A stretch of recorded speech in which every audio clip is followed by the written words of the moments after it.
and welcome to the channel. If you haven't already, please make sure you like, comment and subscribe to the channel. Thank you very much. Okay, first of all, Happy New Year if, well, you haven't seen any of my videos, which I'm sure you have.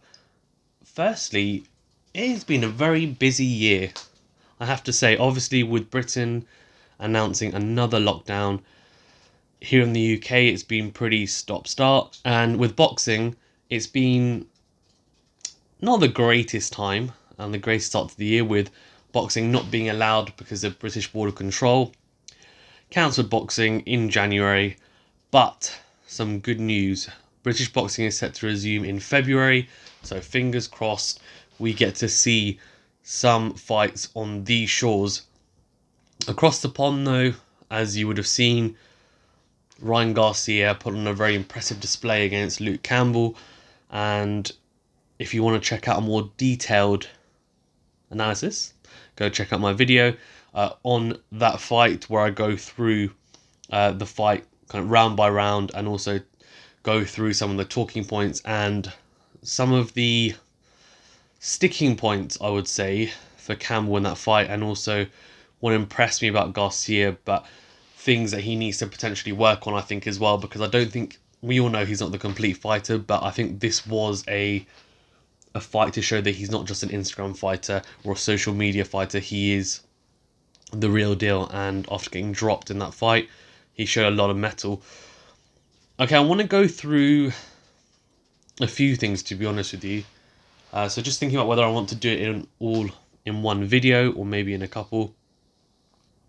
So firstly, let's go into Anthony Joshua and Tyson Fury.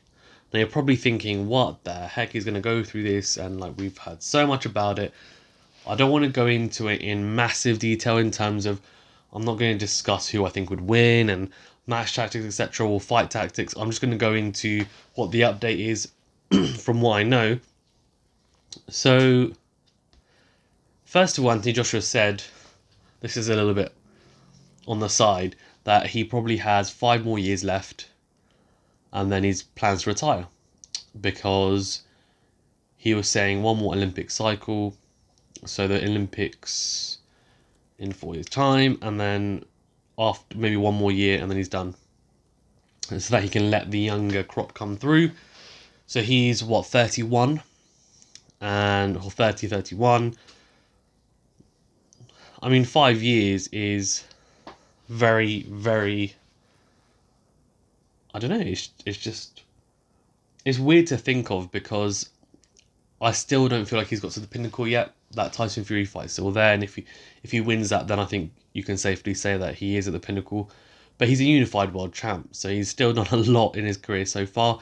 But it doesn't seem like it, if that makes sense. I don't know why, but it just, yeah. But 5 years' time, retiring around 35, 36, not a bad age. And I think he clearly looks after himself from what it looks like. To be honest with you, and I heard Boxing Talk with Ade say this, Ade said this on Boxing Talk with Ade, that if he was Anthony Joshua, he would win, he would have those 2 fights with Fury, and if he won them, he would just sail into the sunset and say, you know what, I'm done. I've got a load of money.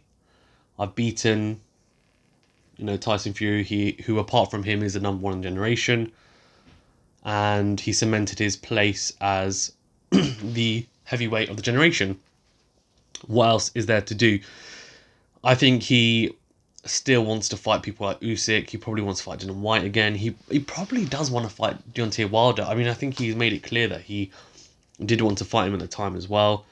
And after things that have come out, it looks like, I don't think Wilder dodged Joshua, and I don't think Joshua dodged Wilder, but it looks like Wilder chose Fury over Joshua, I think, at the time, for less money, which he's entitled to do, but then you can't say that Joshua doesn't want the fight, I think was the point of it. The biggest sticking point on Joshua's side, as we all know, Alexander Usyk. So a bit strange, because I'm getting mixed signals here, because first of all, I'm hearing that Alexander Usyk is willing to take step-aside money, and on the other hand, I'm hearing he wants his WBO shot, and He wants Joshua to vacate the belt, otherwise, he's not happy with the Joshua Fury fight happening. I think it's somewhere in between. I think so. Looking at articles, they're saying that either he fights for an interim title potentially, and then would get elevated if Tyson Fury or Anthony Joshua, whoever wins that first fight, will most likely drop the belt the day after that first fight, or it's not a world title fight, that Usyk fight, which most likely will be against Joe Joyce. I mean, I don't know. It's a weird one because I can see why he wants the fight, but at the end of the day, he knows this is the biggest fight.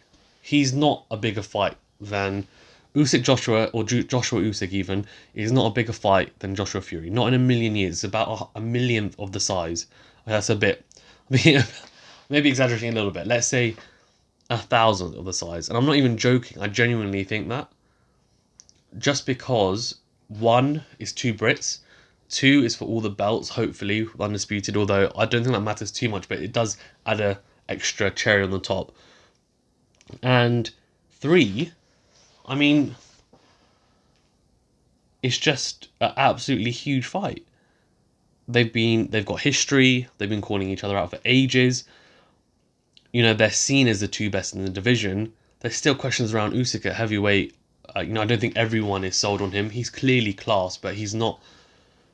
I don't think everyone is sold on him as a heavyweight yet. Anyway, and yeah, I mean, so like Usyk's promoter Alexander Krasuk has said, according to now, the deadline is more for Fury and AJ, not for Usyk. There are talks about an interim title, or the AJ Fury winner relinquishing the WBO title the next day, so as in after that first fight. But as for today, Usyk is a WBO mandatory and never gave his consent for Joshua versus Fury, although he doesn't need to give his consent, to be honest with you. Like, he's not the A side, he is the C side in this, if that makes sense. And yeah, so I mean, he says Usyk is in good condition now. He successfully recovered from his last fight against Derek Chisora and looks forward to fighting and challenging for the title this spring. Usyk has no intention of biding his time with an extra fight before challenging for the WBO belt. A non-title fight has never been in discussion, and I really hope it will never be. But Joshua, on the other hand, has said, "I promise you, conversations and face-to-face meetings are happening with representations of my team and Tyson Fury's team." Eddie Hearn says he wants to fight. Bob Arum says he wants to fight. Tyson Fury says he wants to fight. Everyone from both those parties have said they want the fight. Joshua has said, look, Joshua believes the first of two planned fights with Fury will be in June, and he added, "I'm not too fussed where it is, I just want to get the fight because there's so many variables and so much for me to look at." He said, "Where is it going to be? Is he going to take the fight? Have I got a mandatory? I just stripped it all back and stopped dealing with that stuff. I've just said, let me fight Tyson Fury wherever it is, whatever time it is." Thank you very much. That's all I wanted to hear. That's all I wanted to hear. We can move on. Because that Tyson Fury clearly wants to fight. I know Anthony Joshua wants to fight. But let's just put aside everything. That's what I think is the most important thing. Let's forget about the WBO. Let's forget about Alexander Usyk. Let's forget about all of this and just say, I'm a one-track mind. And even Eddie Hearn said, maybe just drop all the belts. That might happen. I don't think it will. But what he was trying to allude to is that the belts are not important in this fight. It's the two fighters. Yes, as I said, if it's for all the belts, it'll be the first time there's an undisputed champion with all four of these belts in heavyweight history. But do the belts need to be on the line for us to know who's number one? No, they don't. So I think that's all I really wanted to touch upon on this. I don't want to go too much into it. And I think I'm going to do separate videos on some of the other issues because, yeah, I just think there's a lot to get through, to be honest with you. There is a lot to get through. I think I'll just finish up by saying that Ryan Garcia fight against Luke Campbell, that 135 division is on fire, and I think I'm going to do a separate video going through each one of those fighters in the division who I think is special. And I think it's funny, let's be honest, off the top of my head, you've got Ryan Garcia, Gervonta Davis, who's now moved up. You've also got Devin Haney, you've got Teofimo Lopez, and you've got, have I missed out anyone? No, I don't think so. Teofimo Lopez. So Teofimo Lopez, Ryan Garcia, Devin Haney, and Gervonta Davis, and of course Lomachenko. Can't miss him out. Luke Campbell was in there, but not anymore. And as Johnny Nelson would want me to put in James Tennyson, but let's be honest, he's not there yet. Who knows? Maybe he could be one day, but at the moment he's not on that level for sure. Okay, I think that's me done for this video. Thank you very much, guys, for watching. Please make sure that you do like, comment, and share the videos. Thank you very much. And please remember to subscribe. It really does help the channel and just helps me get out the best content I can. If you are interested in boxing interviews, I've got quite a few out. I'm very grateful that I've had quite a few boxers responding to me and being open to doing interviews with me. So the likes of Sam Maxwell, European champion at light welterweight. I've got loads. Jazza Dickens, the winner of the MTK Golden Contract. I also have Tyrone McKenna, the MTK Golden Contract finalist, who lost to O'Hara Davis on Sky Sports in a very tight affair. I also have Tommy McCarthy, the European Cruiserweight champion.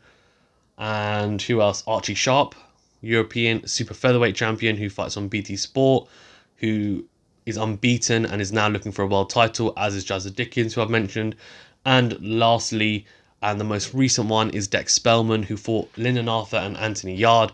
And he talks to me a little bit about both of them and the light heavyweight landscape as well. Really, really nice. All these fighters are, to be honest with you, it's been a pleasure that I've actually been able to interview them. And I'm really, really grateful that I've managed to have them on, especially because, as you guys know, this is still a relatively new channel. It's only been around for, I think, I started it in September. So we're looking at 4 or 5 months, or 4 to 5 months. So I'm really grateful that I managed to get these names on.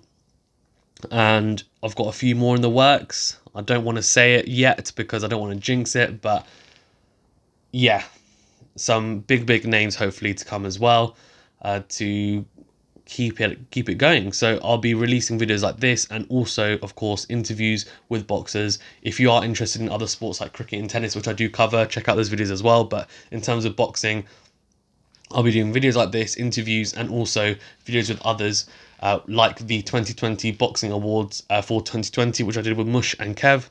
So go and check that out if you haven't already as well. Okay, thank you very much, guys, and stay safe.